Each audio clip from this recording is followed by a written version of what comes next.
فلا هادي له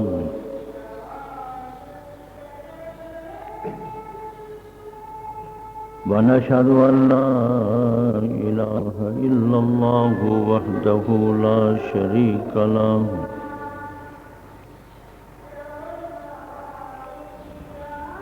ونشهد أن سيدنا ومولانا محمدا عبده ورسوله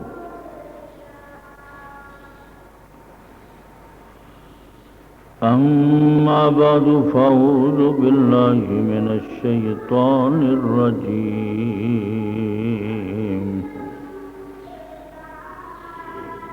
بسم الله الرحمن الرحيم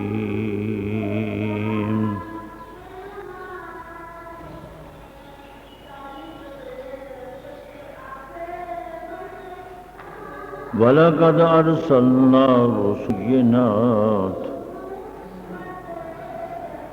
وَأَنزَلْنَا مَعَهُمُ الْكِتَابَ وَالْمِيزَانَ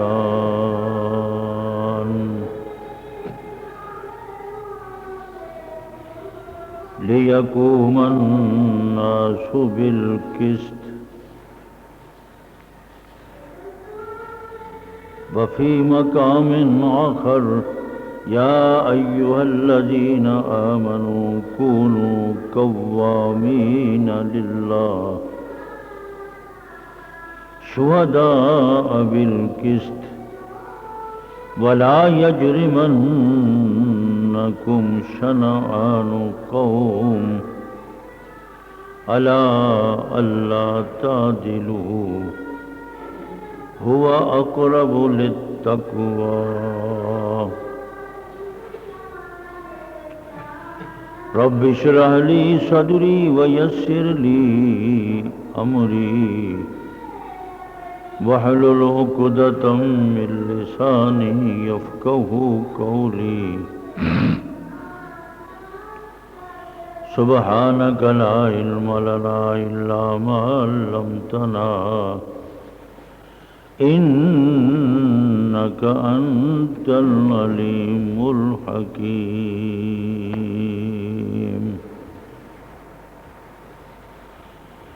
صدق الله مولانا العظيم وبلغنا رسوله النبي الكريم ونحن على ذلك لمن الشاهدين والشاكرين والحمد لله رب العالمين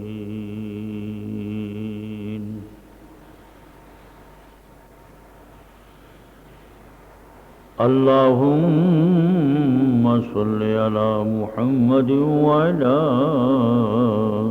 آل محمد كما صليت على إبراهيم وعلى آل إبراهيم إنك حميد مجيد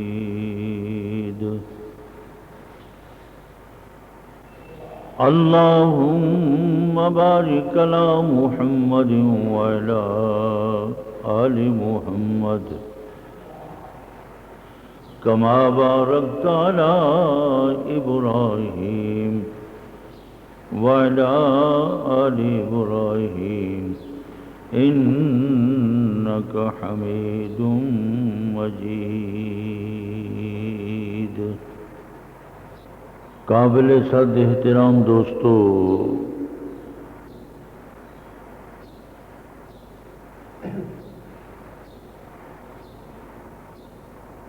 قرآن مقدس کی مختلف مقامات سے دو آیات کریمہ آج کے خطبہ میں تلاوت ہو چکی ہے۔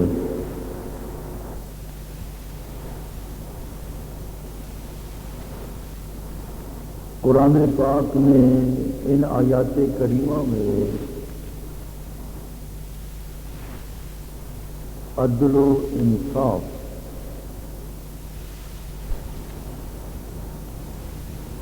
کس عدل و انصاف کے بارے میں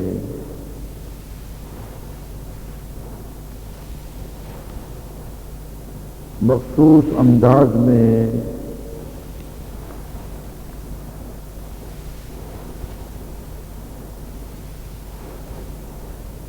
عدل و انصاف کی حقیقت کو بیان فرمایا ہے.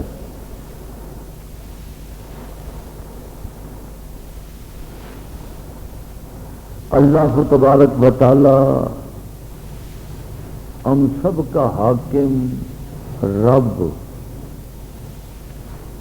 اللہ پاک علام الغیوب ہے، علیم ہے. اللہ تبارک و تعالی کا علم پوری کائنات پر محیط ہے، اور اللہ کا علم کامل مکمل اکمل.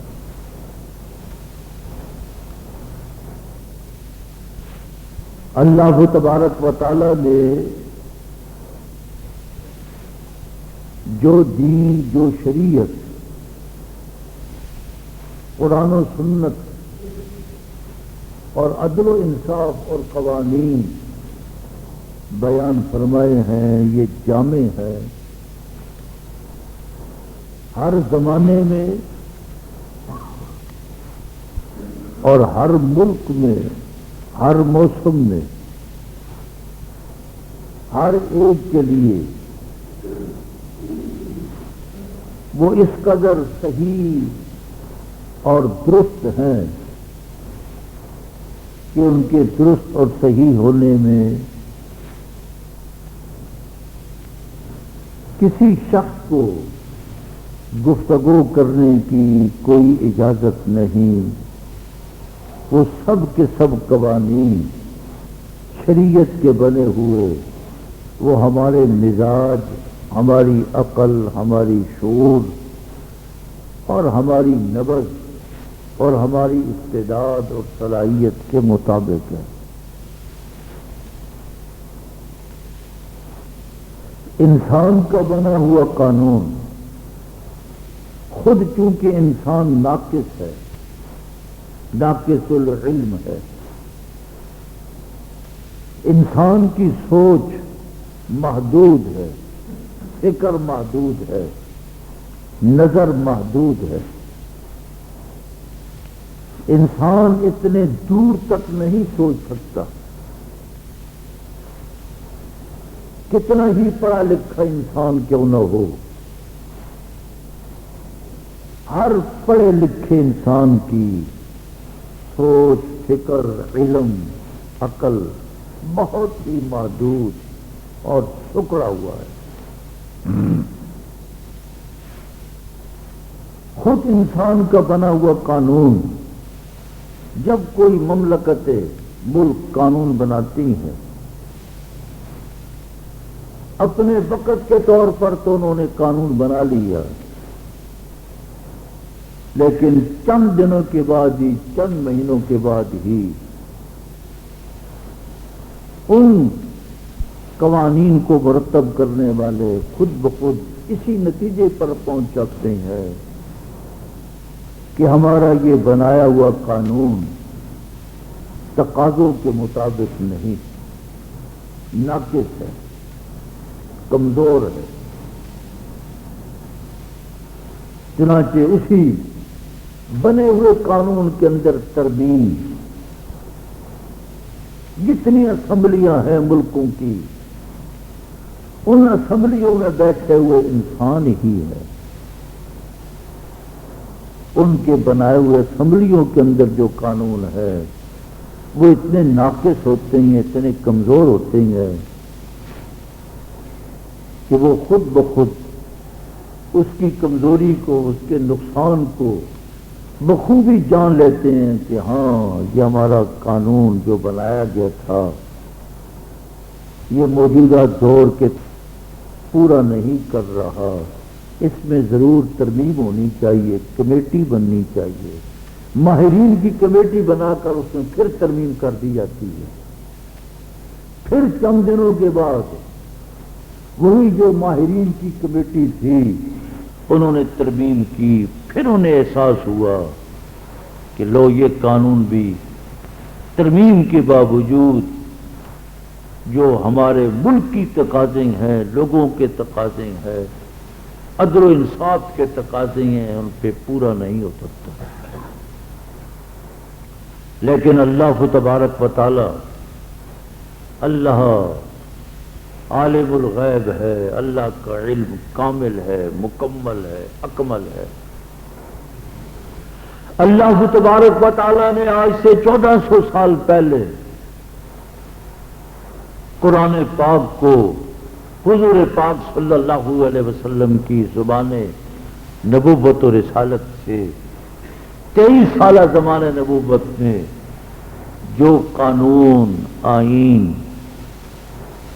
اتارا وہ ہر زمانے میں، اس زمانے میں بھی وہ کامل تے مکمل تھا، اس کے بعد بھی آج بھی قیامت تک آنے والے لوگ تقاضے بدل رہے ہیں، حالات بدل رہے ہیں، لیکن ان بدلے ہوئے حالات میں بھی، بدلے ہوئے تقاضوں میں بھی قرآن پاک آج بھی وہ نافذ العمل ہے۔ قرآن پاک کے حکم میں، اس پہ عمل میں، اس قانون میں اتنی جامعیت ہے، اتنی جامعیت ہے کہ وہ ہر زمانے کے تقاضوں کو قرآن پاک کا قانون پورا کرتا ہے۔ اس لیے مسلمانوں کے دل و دماغ میں یہ حقیقت بسنی چاہیے، رچی بسی ہوئی ہو کہ اللہ تبارک و تعالیٰ کا قانون اتنا عادلانہ، منصفانہ اور اتنا کامل تے مکمل تے جامع کہ ہر شخص کے تقاضے اور ان کی عقل، ان کی فکر کے مطابق پورا اترنے والا ہے۔ اس لیے اللہ تبارک و تعالیٰ نے قرآن پاک کے اندر سورہ مائدہ میں ارشاد فرمایا، یا ایھا الذین آمنوا کونوا قوامین للہ، اللہ کے بن جاؤ۔ ایمان والوں کو خطاب کرتے ہوئے تم اللہ کے بنو، شہداء للہ۔ جب شہادت کی باری آئے، گواہی کی باری آئے، تم نے شہادت دینی ہے تو شہادت محض اللہ کے لیے، سچی بات کہنی ہے،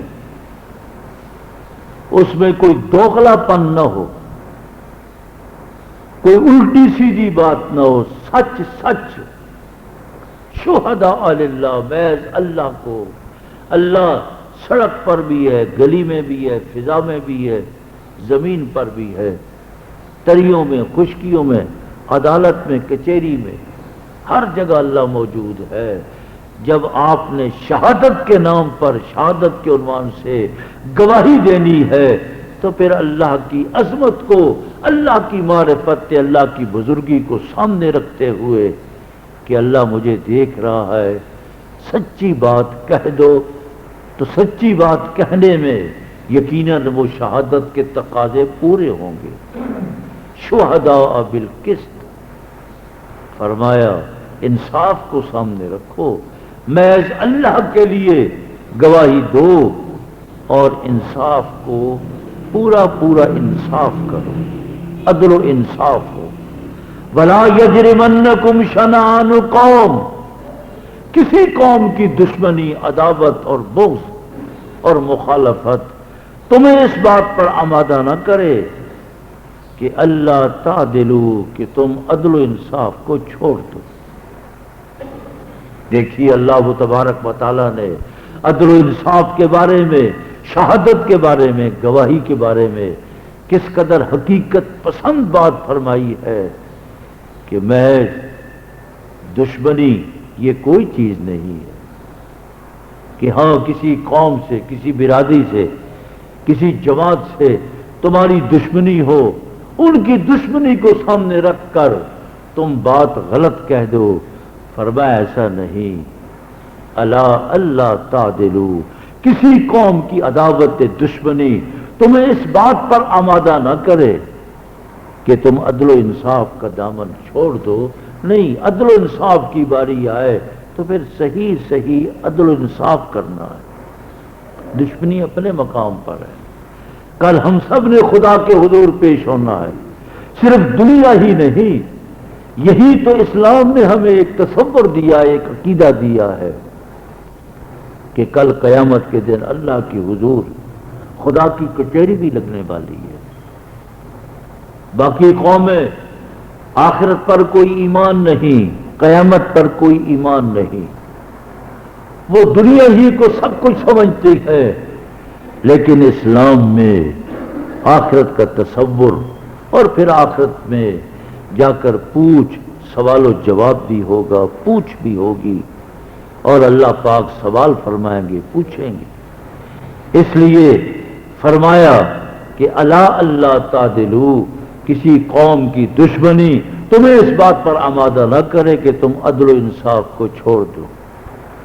فرمایا اعدلو ہوا اقرب للتقوی، عدل و انصاف کرو، عدل و انصاف کے تقاضے پورے کرو، یہ تقوی کے بہت قریب ہے. تقوی نام ہی اسی چیز کا ہے کہ عدل و انصاف کیا جائے، عدل و انصاف سے درگزر نہ کریں. قرآن پاک میں حضرت داؤد علیہ السلام کے بارے میں خود قرآن پاک ذکر کرتا ہے، یا داؤد انا جعلناک خلیفۃ فی الارض. اے داؤد پیغمبر، اللہ کریم فرماتے ہیں ہم نے آپ کو زمین کے اندر جانشین بنایا ہے، آپ ہمارے جانشین ہیں. اس لیے فاحکم بین الناس بالحق، جب اللہ کے آپ جانشین ہے، اللہ کے نائب ہے، جو بھی آپ کے سامنے مسئلہ آئے تو پھر حق کے مطابق فیصلہ دینا ہے، حق کو سامنے رکھنا ہے، اللہ کو سامنے رکھنا ہے. حق کے مطابق جو فیصلہ ہوگا وہ عدل کا ہی ہوگا. اور خود قرآن پاک نے دوسرے مقام پر فرمایا وَلَقَدْ أَرْسَلْنَا رُسُلَنَا، ہم نے بہت سے رسول بھیجے بالبینات، معجزات دے کر، لیکن وَأَنزَلْنَا مَعَهُمُ الْكِتَابَ وَالْمِيزَانَ، ہم نے ان انبیاء اور رسل کو کتاب بھی دی، قانون بھی دیا، والمیزان، اور ان کو ترازو بھی دیا، عدل و انصاف بھی دیا. یہ کتاب ہے، یہ قانون ہے، اور اس کتاب کے قانون کے مطابق یہ میزان تے ترازو ہے، اس کے مطابق فیصلہ کرنا. لیکوب الناس بالقسط، تاکہ لوگ عدل و انصاف کا فیصلہ کریں. اس لیے دوستو بزرگوں، اللہ تبارک و تعالیٰ کا بنایا ہوا قانون اتنا جامع، اتنا اعلیٰ عرفہ ہے کہ یہ ہر زمانے کے تقاضوں کو پورا کرتا ہے. عدل و انصاف کے مطابق ہر گلی میں، ہر کوچے میں، ہر بستی میں، ہر صوبے میں، ہر شہر میں، پورے ملک کے اندر اگر فیصلے ہوتے رہے، لوگوں کے ساتھ عدل و انصاف ہوتا رہے، تو اللہ تبارک و تعالیٰ کی طرف سے رحمتوں کے دروازے کھل جاتے ہیں. آسمان سے پھر فضل و رحمت ہی اترتا ہے، آسمان سے پھر اللہ کی نصرت ہی اترتی ہے. پھر زمینی مخلوق جو ہاتھ اٹھا کر دعا کرتی ہے، اللہ اس دعا کو بھی قبول کرتا ہے. آج ہمارے ملک میں یہ جو دہشت گردی کا ایک سلسلہ شروع ہو چکا ہے، اللہ پاک یقیناً یہ ایک نحوست ہے، یہ ہماری ہی نحوست ہے. جب ہم نے عدل و انصاف کا دامن چھوڑ دیا، تو عدل و انصاف کا دامن چھوڑنے سے پھر ایسے مسائل پیدا ہوتے ہیں. اللہ پاک ہم سب کو عدل و انصاف پر چلنے کی توفیق عطا فرمائے، اور اللہ اس دہشت گردی کے بدامنی سے اللہ پورے ملک کو محفوظ فرمائے، اور ہماری وطن کو، ہماری سرزمین کو، یہ ہمارا وطن ہے اور ہماری یہ زمین ہماری ماں ہے، اسی سے ہم پیدا ہوئے، اسی پہ ہم نے مرنا ہے. میری اور آپ کی سب کی قبر یہاں بننی ہے. اللہ پاک نے ہمیں اس ملک کے اندر جو وجود دیا ہے، تو اس وجود کے ساتھ اپنے ملک کا تحفظ بھی کرنا ہے. ملک کے سرزمین کے ساتھ مخلصانہ اگر ہمارا تعلق ہوگا تو اللہ پاک یہ وقتی طور پر ایسی چیزیں پیدا ہوتی ہیں، انشاءاللہ اللہ امن و امان قائم فرمائے گا. وآخر دعوانا ان الحمد للہ رب العالمین.